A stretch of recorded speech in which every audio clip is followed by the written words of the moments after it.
This is a quick word of encouragement to those who are struggling with their faith as a result of the reaction of some church folk, including pastors, regarding the murder of the political pundit Charlie Kirk. First, let me say what you are experiencing is analogous to what Frederick Douglass must have experienced when he realized his slave master's Christianity was not the same Christianity he, Frederick Douglass, believed in. Douglass saw the brutality of his slave master and knew that it was not the Godhead of the Bible.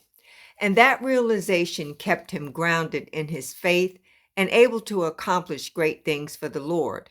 Secondly, I am ecstatic that some of you are finally having your spiritual eyes open to the diseased Christian imagination that author William James Jennings describes. It is the same diseased slaveholder religion that Frederick Douglass recognized, the same diseased theology that W.E.B. Du Bois speaks of in The Souls of Black Folks when he describes the color line as the 20th century's problem in the U.S. However, this disease in Christian theology goes as far back as Constantine in the 3rd century, when Christianity under him was deeply embedded and co-opted by a world domination nationalist agenda. From then on, it has evolved, becoming so ingrained in our psychic and Christian worldview.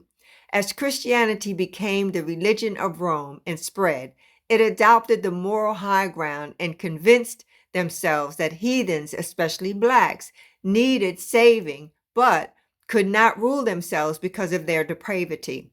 The Christian world domination spread throughout Europe and into the Americas. Pastors, politicians, educational institutions, and newspapers all conspired to convince the masses of this propaganda.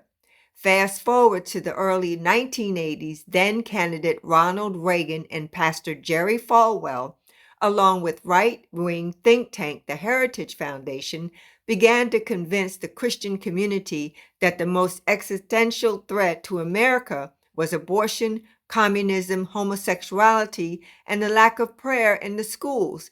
These issues became the new slaveholder messages to entrap all Christians into a specific way of thinking.